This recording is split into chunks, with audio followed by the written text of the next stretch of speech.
Women should remain silent in the churches. They are not allowed to speak, but must be in submission, as the law says. If they want to inquire about something, they should ask their own husbands at home.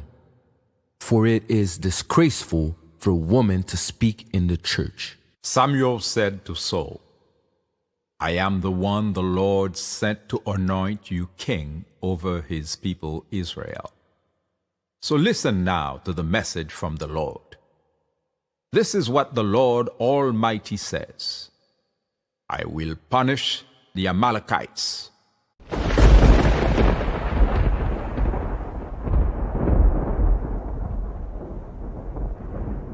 Jésus, par ton sang précieux, enlève mon iniquité.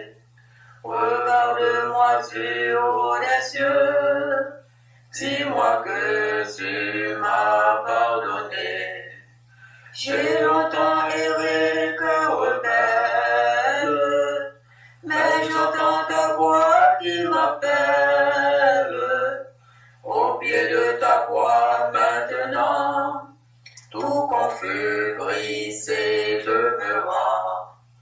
Blanc, plus blanc que neige, blanc, plus blanc que neige, lavé dans le sang de l'agneau, je serai plus blanc que la neige.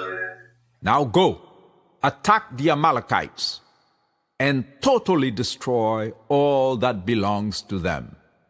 Do not spare them. Put to death men and women, children and infants, cattle and sheep, camels and donkeys. 1 Samuel 15.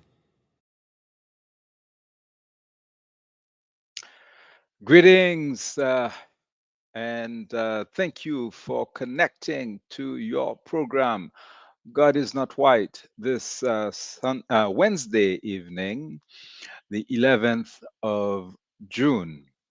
My name is Jaffe Kaiti, and I greet you from Ottawa, Gatineau, the capital city of Canada, which is still not the 51st state of Trumpikistan.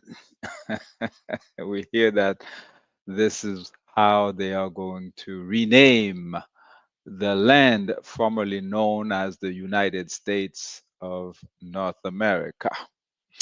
They've made it greater yet. They're working to make it greater yet. In any case, we are going to cover a subject this evening that is something that might be of interest to you. Certainly, if you are a person of African descent, we really encourage you to stay tuned.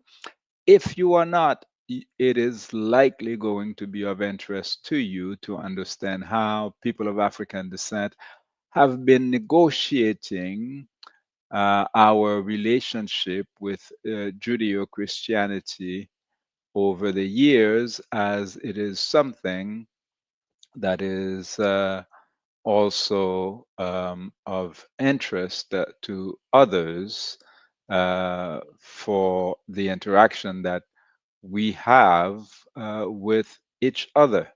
And so I hope that I'm playing here now with which I shouldn't be doing, which I was always told not to do, but as you know, I cannot resist trying to match the name coloring with my Tanzania t-shirt.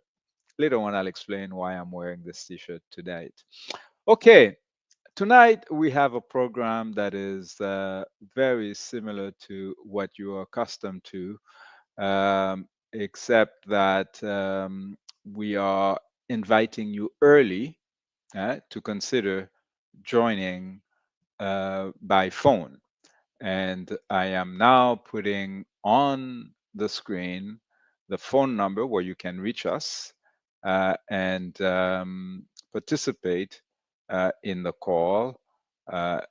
If you find that there is something that I have said which compels you to, provide a response or add, and whether it agrees or doesn't agree with what I have said, I am interested in hearing your own perspective. So this is the phone number here via WhatsApp. I was looking for the, uh, yeah, there it is. This is the one you can actually call me at 613-482-2549.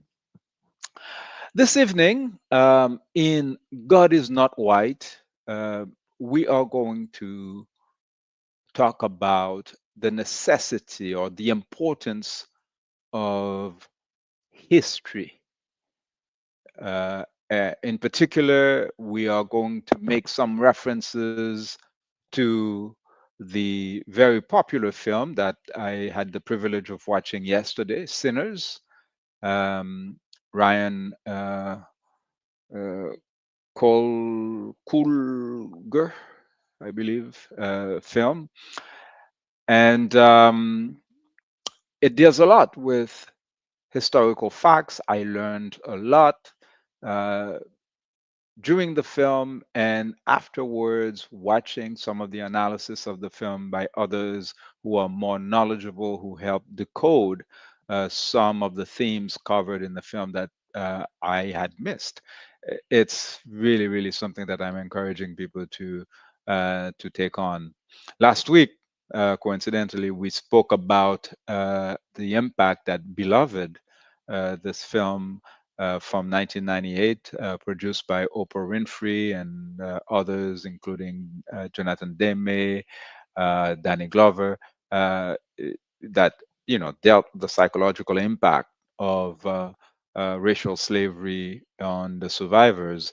Um, this one here has a connection to that, but it delves into so many different areas that are really interesting. But for our purpose here, we will be talking about indeed the importance of knowledge of history in contrast to the teaching of mythology. And so boldly we say, at least for us, people of African descent, and I think it's good advice for all of the people who have experienced the Mahafa, the Great Tribulation, the attacks on various parts of the world that the Europeans have concocted with their Judeo-Christian culture. Uh, yeah, replacing preachers by teachers and sermons by history lessons, we think it's not a bad idea.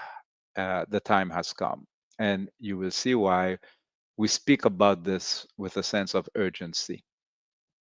And so, yes, in previous episodes, and you will be able to see all of the episodes on our website, jafrikaiti.com, and you can just go there and see all of the previous topics that we've covered, from our own understanding of the concept of God to the concept of religion, focusing on the Judeo-Christian tradition, its history, and how we got introduced to it, etc.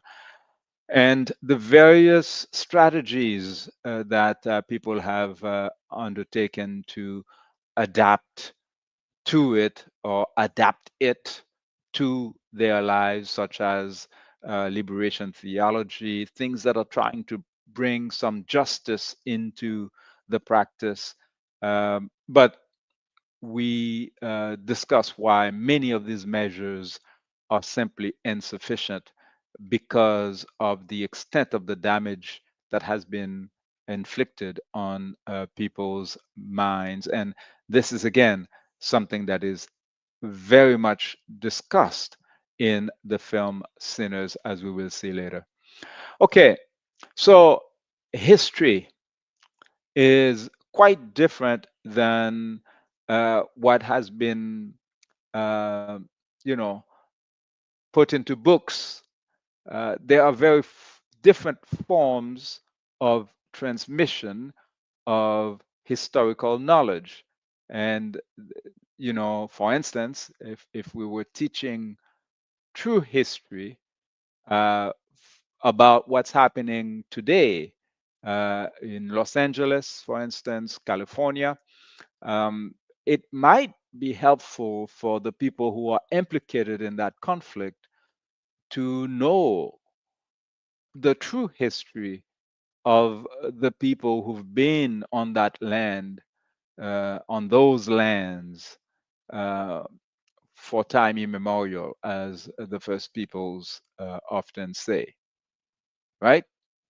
Um, because this is not taught, it is almost erased, but it hasn't been erased. It is knowledge that we can still type, uh, uh, tap into in order to help heal, in order to find just resolution when conflict arises, as is the case now. And so the themes we shall cover: sinners is fiction, vampires are not real, but white terrorism is real. And where shall the wretched of the earth live, if not on earth? And again, we conclude that it is wiser for us to promote teachers of truth rather than preachers of myths. Okay, and so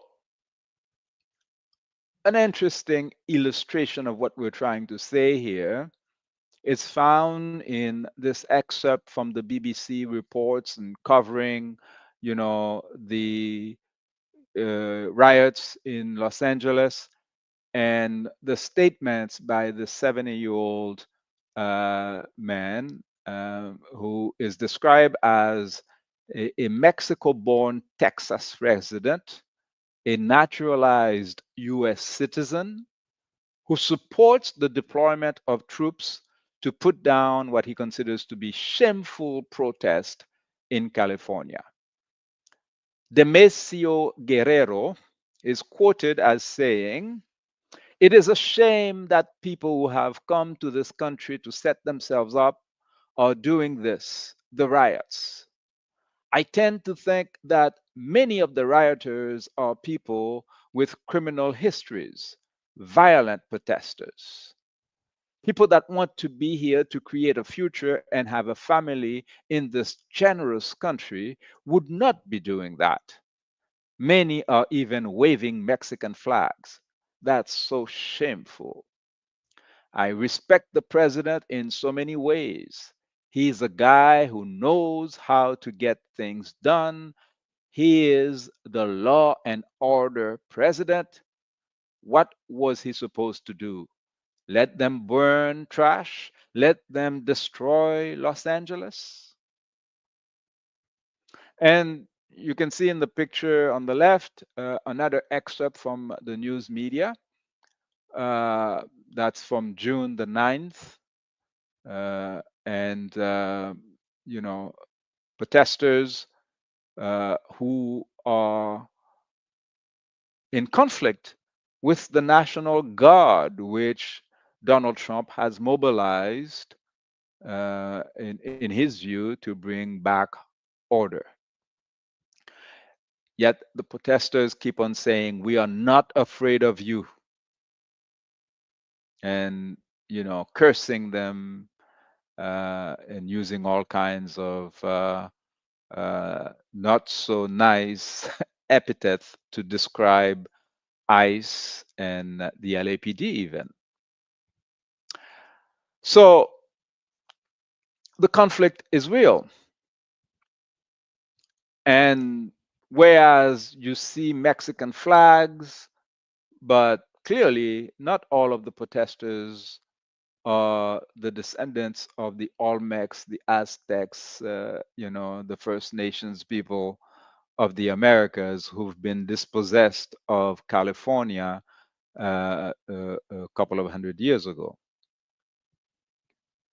You have all kinds of other people who consider, and in fact, the state itself has called Donald Trump and the federal government to court because they consider that these orders are inappropriate and sometimes even illegal because it's pitting the people against their own army. Well, that's crisis. People who study history can tell you that, the last time such things happened was in the 60s and etc. You've seen this analysis. Where I want to take this conversation here is to actually help make the bridge between fiction, as is described in the film Sinners. For those who have not seen the film, I really encourage you to do so. Vampires are not real, and I am not a big fan of horror movies. And, I've always argued that African people, uh, we have been through so much, horror in real life that we actually don't need fiction. Okay. But I must admit, in this particular case, this brother really did it in such a way that, yeah, I didn't mind the vampires in Sinners because the message that was being conveyed was clear and it was profound and it led to, thinking that I'm still processing with the help of others who are more knowledgeable about some of the topics that were covered. But we say that vampires are not real, but what we have seen in the film, as we saw the statements from Demesio Guererro, who is blaming the Mexican people who are revolting because they are being expelled from their own ancestral lands by invaders. Okay? Well, this is not new. Vampires, as we see in the film, teach their victims to turn against their own. That's what they do. Not in movies only, but in real life, this is what we've seen as the job assigned to Colin Powell, who was the one assigned the job of threatening the Prime Minister of Jamaica, where he is originally from, where his ancestry comes from, when the Prime Minister of Jamaica, PJ Patterson, committed the crime, according to the white supremacist agenda, of welcoming the president of Haiti, Jean Bertrand Aristide, who was deposed by the criminal white cousins from France, Canada, and the United States. And so Colin Powell was a useful tool because he is from the Caribbean, he is black, he is a general, and therefore that was his assigned job to go and threaten the Prime Minister of Jamaica. In that particular case, PJ Patterson at the time did not succumb to the threat and he accepted to welcome President Aristide in Jamaica so he could reunite with his two little daughters who did not leave with them when the coup happened, when the white soldiers kidnapped the president and his wife in Haiti because they wanted to overthrow his government that was increasing the minimum wage, that was doing things that were not in the agenda of the imperialist and the sweatshop owners in Haiti. Well, we saw it the other day with the former now, because they've fired his ass, General Michael Langley, who was used to threaten the president of Burkina Faso because Burkina Faso has gold, has uranium, has all kinds of mineral resources that Donald Trump considers that is his own. The empire wants to steal what's not theirs. That's what they've been doing for thousands of years. And the use of a sellout like Michael Lunley or like Colin Powell, like Condoleezza Rice, this is what vampires do. They teach their victims to turn against their own. And we've seen it in Django Unchained, where the archetype of this type of black character in Stephen, who basically lost his own identity completely and could only feel for the butchers of his people, quote unquote. And that character is recycled again and again and again. And we will see the purpose of using such characters later on in other slides. And so remember, we started with using the statements from Demesio Guererro, a Mexican who sides with Donald Trump against the Mexican people in Los Angeles with regards to what's happening now. He himself, a recent immigrant. I mean, I don't know how recent, but still, he wasn't born there. He came just like the others who were trying to come. And why are they coming? Why is no one asking this pivotal, important question? Why are people restless, leaving their own lands to go to other places? We say that whereas vampires are not real, white terrorism is real and it has been pandemic since 1455. 1455, as we've seen in previous episodes, that's the year of the papal bull from Nicholas V, who was Pope, and who declared that, it was fair game to just invade the people of Africa, take their lands, enslave them. And it started with the Portuguese, and then it went on with the Spanish, the British, the French, the Germans, the Danish. Almost all of Europe participated in the crime, taking over from the Arabs who had done similar attacks on Africa. And so what we are talking about here has nothing to do with one crazy individual named Donald Trump. No, sometimes they try to caricature this whole thing. This is not the crisis. Donald Trump is not the crisis.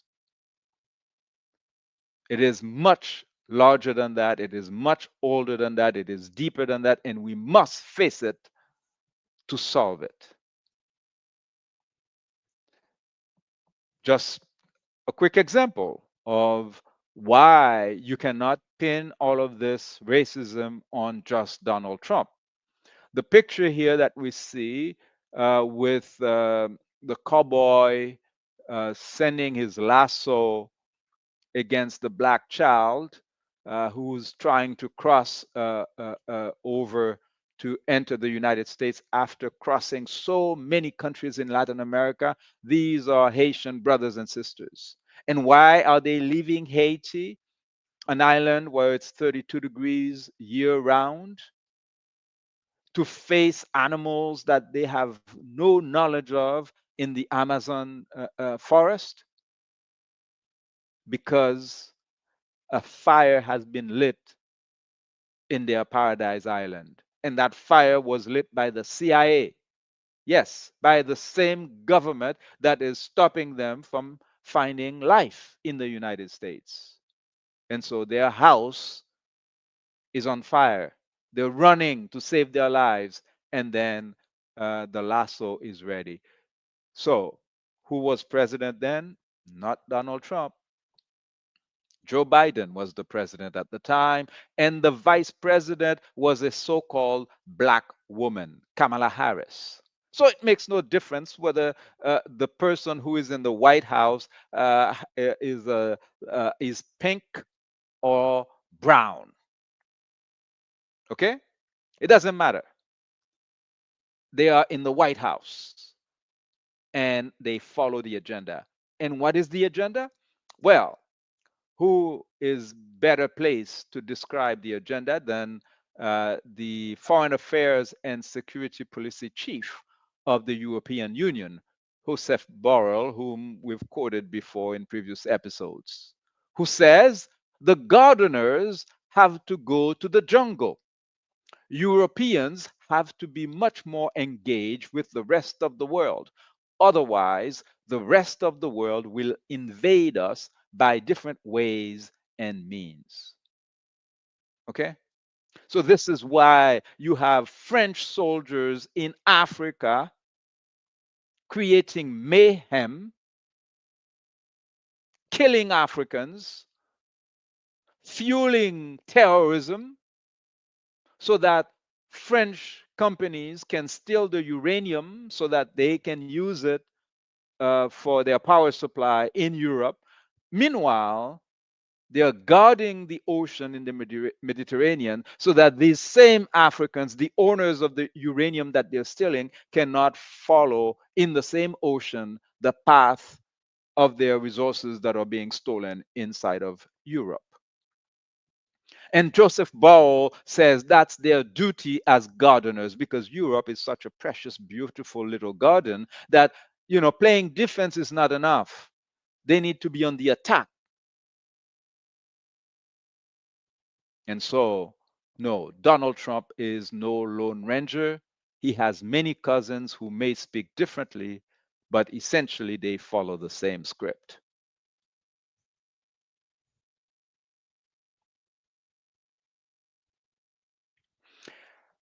And so, what about the assignment of blame? I spoke earlier of the sellouts, the Stephens, the Colin Powells, the Condoleezza Rices, the Michael Lenleys. But as we saw in 12 Years a Slave, the movie, those who terrorize their own people don't necessarily do it on their own accord or because that's what they desire doing. Another film that portrays this is Bopa, which features Danny Glover, who was playing a police officer, a black police officer under apartheid South Africa. Right? That's a very weird situation to find yourself in, right, as a human being. Well, this was also the case on the slave plantations. Seldom did the white butcher, criminal, enslaver hold the whip himself. As we saw in the movies, in several of these movies, and Django Unchained, it shows that as well. Some very, very drastic, graphic scenes, right, where the criminal is ordering the enslaved to beat up his own wife, his own mother, his own children, people who've done no wrong to them. So you are ordered, just like US soldiers would be ordered right now, to commit crimes in the name of the government, of the state, of the established power. And oftentimes, our ancestors had no choice but to execute the order given. And what does that do? What does that accomplish? Well, you can understand in a slave plantation, there is plenty of anger being accumulated, concentrating. But all of that anger is dissipated because it gets targeted towards the man who held the whip, because he is the one who was seen committing the crime again and again and again. And in fact, sometimes the criminal who ordered the execution, the beating, etc., shows up at the appointed time as a hero who is merciful, who is going to say, stop it, enough.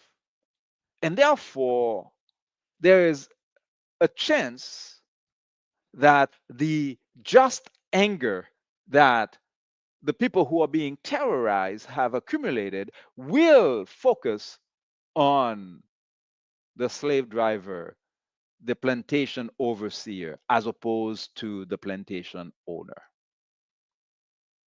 And this is a game that has been replicated in many different forms over and over and over in times of foreign occupation of lands where they use people from the region.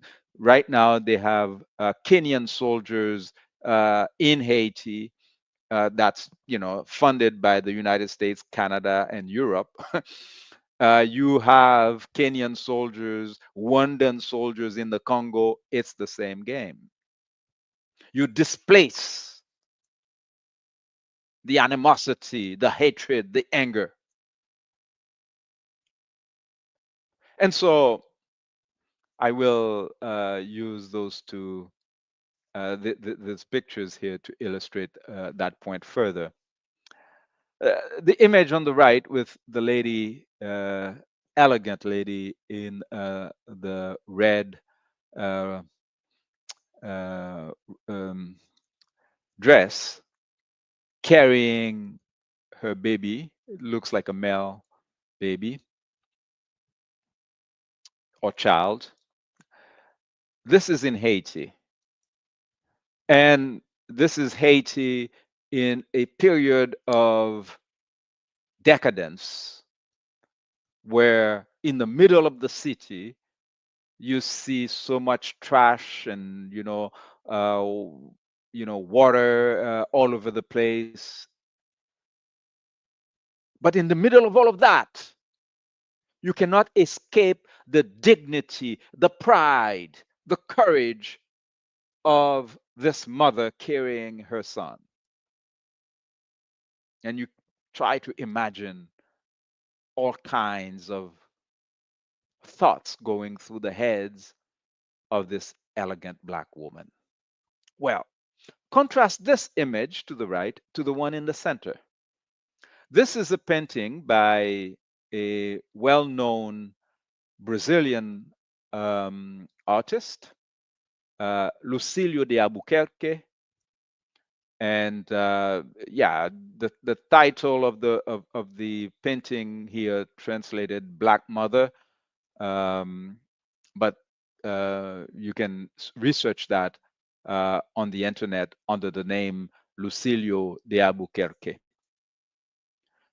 This painting says so much about what was happening on the slave plantations.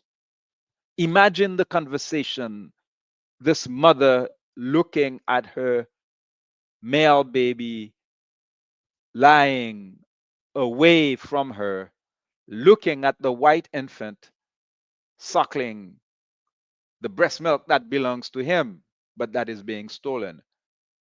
Now, the point I'm trying to make here is that white privilege does not ask for your permission. This baby is innocent, yet he's a thief. What you don't see in the picture is the white mother who is supposed to be feeding this baby, the white father who is supposed to be providing for this white baby, the black father who's supposed to be helping protect this black mother and child. And so, what is the consequence of this being a reality? And this was a reality. This is not something that Lucilio de Albuquerque imagined. This is what was happening in Brazil. This was what was happening in Cuba, was happening in the United States, even in Canada, where in cities like Montreal, there were enslaved human beings who could have found themselves in such situations. So you can imagine the child considering that Mother, why have you abandoned me? And the mother going back saying, well, no, son, I did not abandon you, but. And so we say that white privilege does not ask for your permission. However, yes, there is a but. This is a theme that is described in Sinners, that is explored in Sinners with a white looking character. She grew up with people of African descent who were enslaved, but herself, she has black ancestors that are no longer visible because of white passing, which is something that uh, um, is sometimes discussed in those movies. So she had white privilege and she was able to go and mingle with the vampires.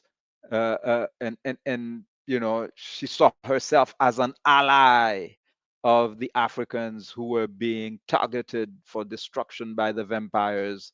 At the same time, she was going everywhere with her white privilege, whether she desires it or not. So, this is something that I think we need to explore further as we study history and as we study current reality. Another example of um, white privilege is in the case of John Brown. John Brown, who was in the United States in 1859, decided to take up arms against the United States government in order to fight racial slavery, committed class and race suicide in order to truly express his conviction that his Christian upbringing, his Christian faith were incompatible with the idea of enslaving another human being.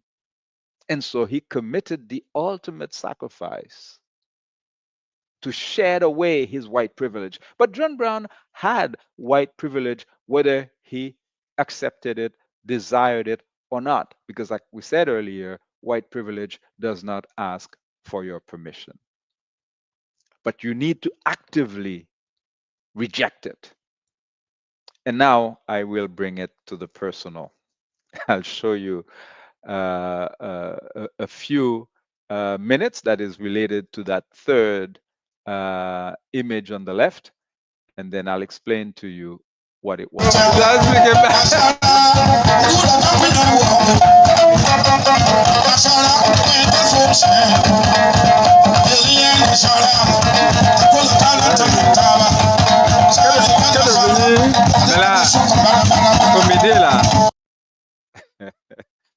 Well, what was it that we just saw?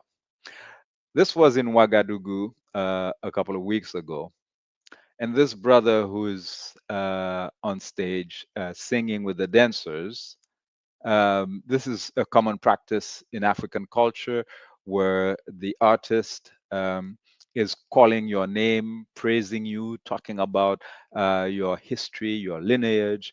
And in response, you go on stage and you make your financial contribution and etc. What was interesting is that, of course, he was singing in Mosi, the language that a number of people speak in, the majority speak in Burkina Faso.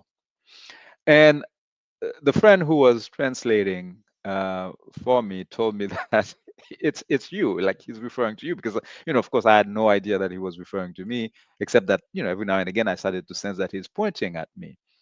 But the brother, like, imagine we went to Burkina Faso as people of African descent who wanted to clearly make a statement that we stand with our brothers and sisters in Africa, in the Sahel states, who are currently targeted by the white supremacist savages who want to steal the resources of Burkina Faso, Mali, Niger, among other African countries that are saying, game is over. It's a new paradigm. We are going to be using our resources for our people. And no, you're not going to keep on killing our good presidents with impunity, etc. So, anyways, I went in there with the full desire to participate in this global uprising of solidarity with our brothers and sisters in Burkina Faso. And interestingly enough, though, the brother was referring to me as a white man because, of course, obviously, some of my ancestors were raped by European enslavers. And, when you look at the skin tone of my people in Haiti, they are of a darker shade than I would be. But what the problem is, like I said earlier, white privilege does not ask for your permission, but it is not only limited to the so called white people. African people who have inherited rapist DNA also have white privilege, whether they like it or not. And so this was also another instance of this happening. And so this is something that I have discussed in earlier slides, earlier presentations. But in the film, Sinners, I was able to make better sense of some of the results of my 23 and me DNA testing. Imagine that I saw this British and Irish in there, including the Spanish and Portuguese, which were easier to understand because, of course, like we said earlier, the Portuguese are the first ones who went to kidnap Africans on the African coast. And I know exactly from my mother's side which great grandfather came from Portugal, from the islands of Portugal, and went to the United States, and then ended up being part of my DNA. But the British Irish part is less clear because although the British occupied Haiti in the early 1790s, all the way to 1798, I believe, this is not well described in terms of the connection between British and Irish. And in the film, what is interesting is that when the character, the musician, the griot, is attacked by the vampires and he is singing a song, is reciting Psalm 23, he finds that the vampire is reciting the same psalm and all of the vampires know the psalm. So, and then the vampire says, this was forced upon my ancestors.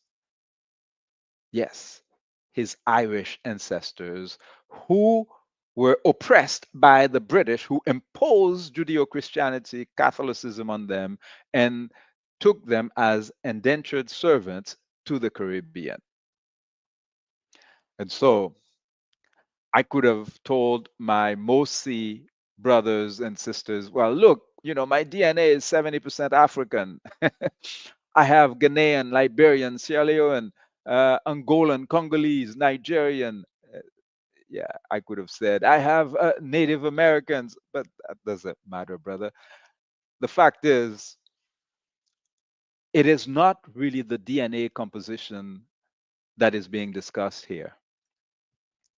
It's a question of standing for what is just against what is unjust. And it doesn't matter what your shade of skin is, you have an obligation to do the right thing. And that's one of the messages that we took away from sinners. Yes, we are all sinners, but we would end up with more righteous sinners if we spent more time explaining the history, sharing knowledge instead of spewing myths about chosen people of God, favorite people of God, that no matter what they do can be excused because they are the favorite of God. That's crap. That's barbaric nonsense. And so let's move on from that. The message to Donald Trump, to Joseph Bowell, to Kamala Harris, to Hillary Clinton, Barack Obama, to Mark Carney, the Prime Minister of Canada.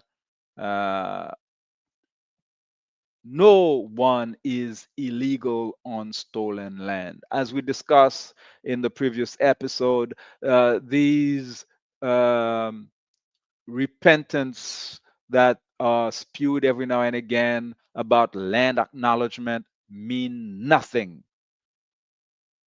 It is so evident that you are unsincere.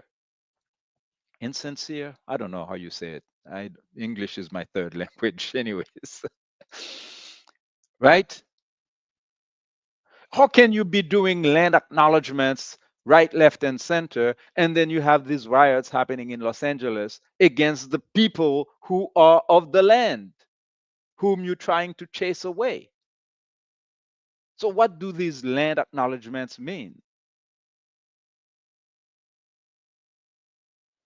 Okay, you don't want to see hordes of impoverished black and brown people show up at your borders. Well, then stop messing up our native countries. It's not rocket science. We ask you, where shall the wretched of the earth live if not on earth? Where have you left for them to be? If they are in Burkina Faso today and you are attacking them because you want to steal their gold, they are in Bolivia today, you are attacking them because you want to steal their lithium, then how can you, with a straight face, pretend to be surprised or concerned when they show up at your borders? It's not rocket science. It really ain't. And so we say that if we produced more teachers of history to replace the preachers of Eurocentric, racist, harmful, soul destroying mythology, we would be better off. But it's not as if we have all the time in the world. Just like with sinners in the film, there are many things that if you want to do them, you got to do them before sunset because the vampires come out at night. We ain't got all the time of the world. We got to get busy teaching, sharing knowledge, and replacing all of these racist, sexist, non scientific myths that, they did what you wanted them to do to help you dispossess people of their lands and their resources. And yeah, you've had a good run. That's enough. Now it's time for justice, equity, so that just like when the African people were inside dancing and it was their real culture, they were truly happy. That happiness is something that we own, that we deserve. Yes, sometimes you are jealous because you see this, you'd like to participate in it, but you don't know how to move. But perhaps it's not that you cannot move, it's because there are things that you need to let go, material things, envy, jealousy in order to free your soul.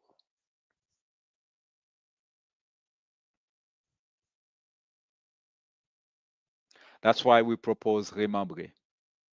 In a Remembré center, former church, former cathedral, when we do the reparations that are necessary so that we force the Holy See Inc., the Vatican, to turn over the keys to all of their churches and properties to the native peoples of Africa and of the Americas, those buildings will be transformed into healing centers.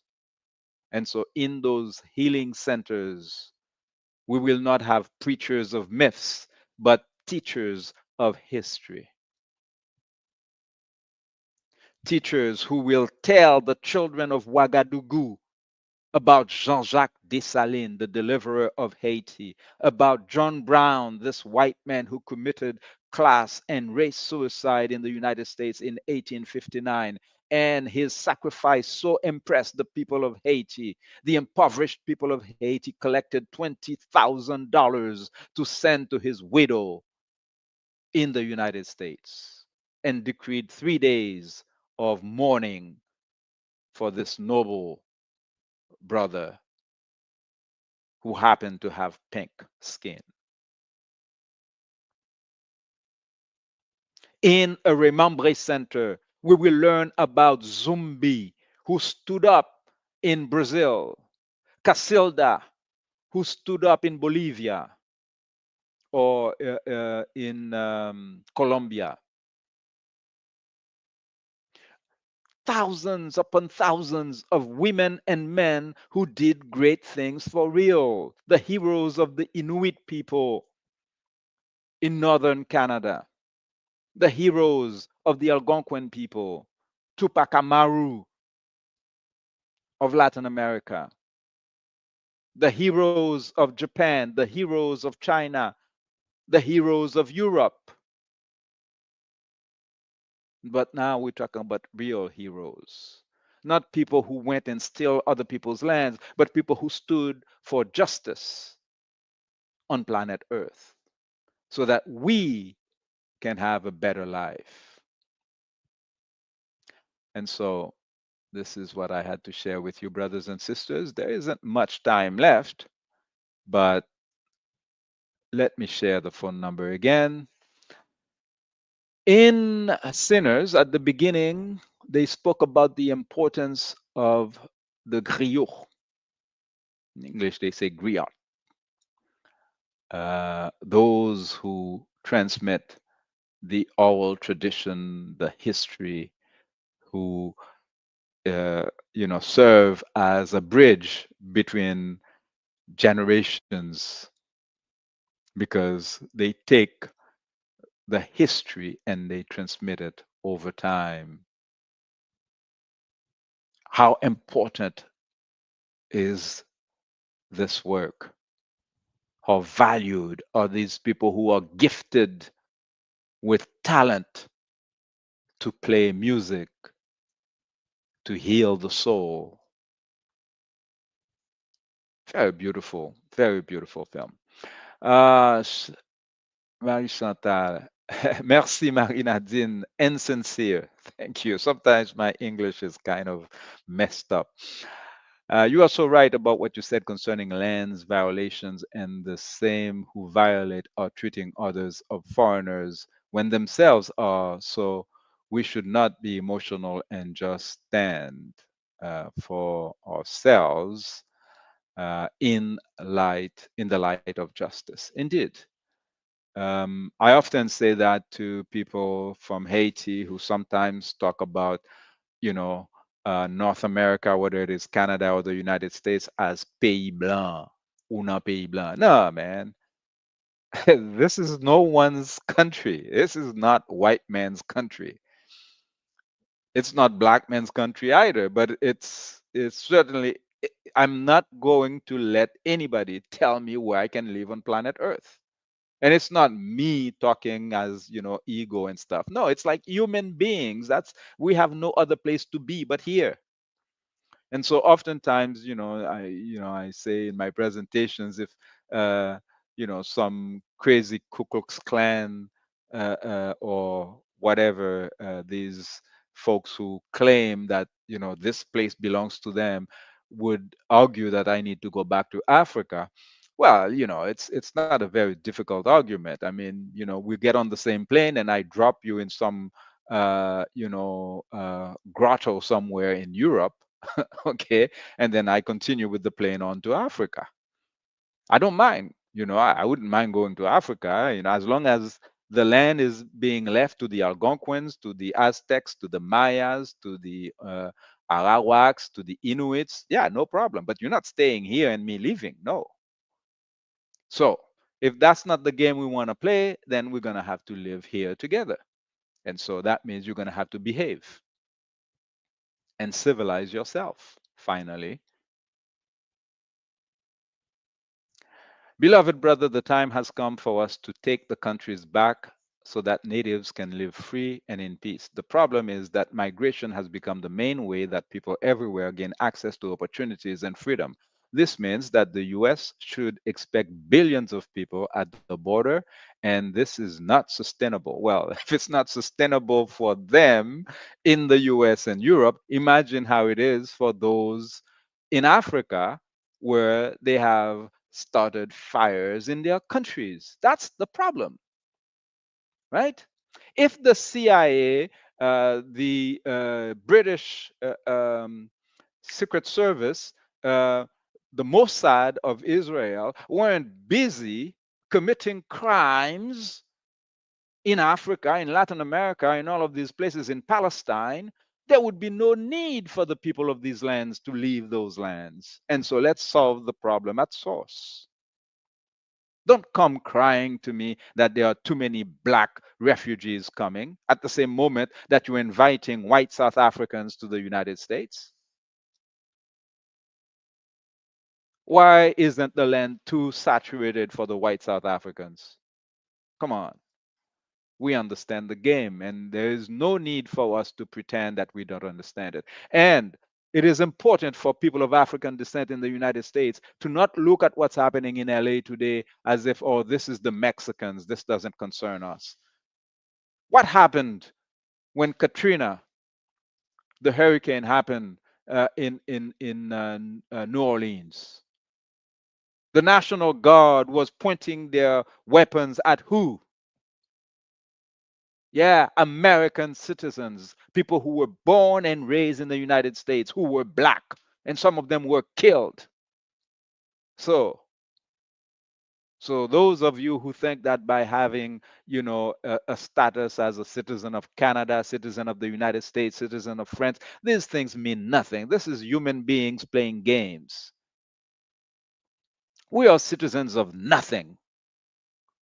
We live here maximum 100 or so years, and then we die and we go inside of the earth, and the insects do what they do with us. It doesn't matter where you drop. Rendezvous garder 10 têtes à terre. You're looking at your 10 toenails, right? You just, that's all, that's the final gathering, the final meeting. Okay, it doesn't matter whether you have a French passport, a British passport, you are a refugee from Timbuktu or for Port-au-Prince. Doesn't matter. You're going to face Osiris, and you better have your 77 confessions of Mahat ready. Did you sully the water? Did you steal your neighbor's wife? Uh, you know, you have to answer those questions. Yeah. Anyways, that's all we had for you today, brothers and sisters. And I say Ashe. And not forget, if you speak Haitian Creole, every Sunday at noon, we have Cause Nef Takuze Fre. And you can visit my website where you can also find lots of stuff in Haitian Creole, in French, as well as in English, including my books that you can purchase in digital format, jafricahaiti.com. All right, that's all I had for you. And let's see how Lamukaji and Nuini are dealing with these Ok, images. nous allons jouer à Identifiez-moi le personnage. Alors, nous commençons. Ici, Toutankhamon. Toutankhamon, ok. À cause de sa grosse carcasse, puis il y a comme un serpent. On y va, go. Monsieur Lamukaji. Moi, je pense que c'est la mère à Toutankhamon. Elle n'avait pas de nom? Non, je ne me rappelle pas. Thierry. Tillé. Ah. La reine Tillé. Ok. Lui? Oh oui, ça. Osiris. Osiris. Auxerre. Osiris. Ok. Dessalines. T'es d'accord? Certaine?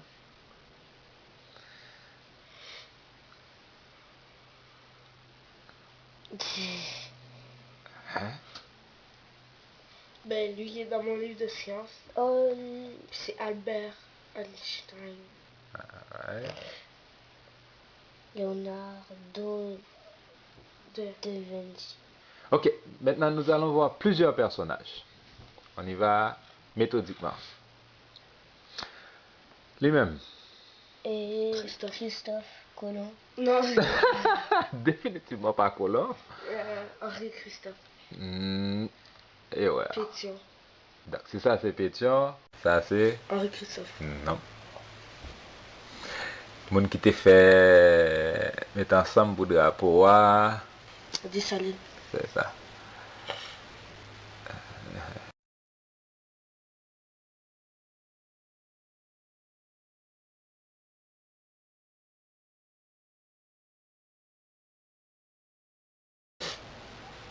Léonard de Vinci.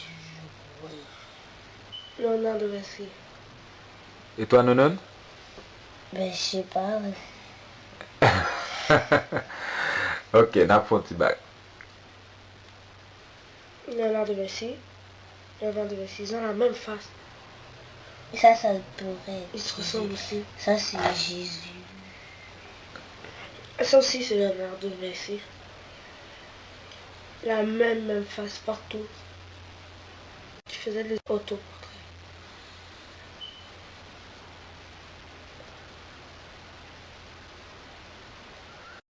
Donc, Nonon? Ça c'est? Léonard de Vinci. Ça c'est? Léonard de Vinci. Léonard de Vinci.